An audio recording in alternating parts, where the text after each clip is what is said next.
Hello everyone, তো new mini blog. তো আমরা আজকে এসেছিলাম চিকেন পকোড়া খেতে। টিউশন থেকে বাড়ি আসার পথে আমি দোকানে গেছিলাম, তখন চিকেন পকোড়া খেতে গেছিলাম, তাই তোমাদের সঙ্গে ভিডিওটা শেয়ার করছি। চলো।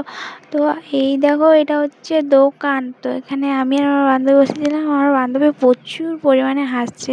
তারপর আমার বান্ধবী চিকেন পকোড়া ওইদিকে মুখ ঘুরিয়ে খাচ্ছে, আর আমার তো ওকে দেখে প্রচুর হাসি লাগছে। তারপরে আমিও খাচ্ছি। প্রচুর গরম আছে, প্রচুর গরম।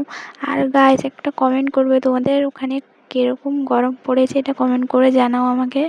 তো এখন চিকেন পকোড়া খাচ্ছি, প্রচুর গরম, তখন খেতেই পারছি নি। তো চলো এখন দেখি খেতে পারি কিনা, খেয়ে করে তোমার।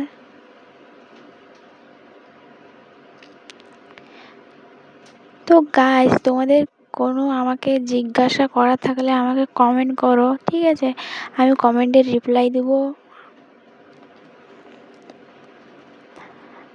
আর একটা কথা বলছি গাইস, তোমরা আমার ফেসবুক চ্যালেঞ্জে 10,000 ফলোয়ার্স প্লিজ কমপ্লিট করে দাও। তারপরে এই দেখো, জল আনতে গেলাম, জল এনে করে হাত হাত ধুয়ে নিলাম। তো আমাদের খাওয়া কমপ্লিট, একটু ঘট করে জল খেয়ে নিলাম। এই যে ঢং ঢং করে করে বাড়ি চলে যাচ্ছি। তো guys, bye bye. Hello everyone, তো নিউ মিনি ব্লগ। তো আমরা আজকে এসেছিলাম চিকেন পকোড়া খেতে টিউশন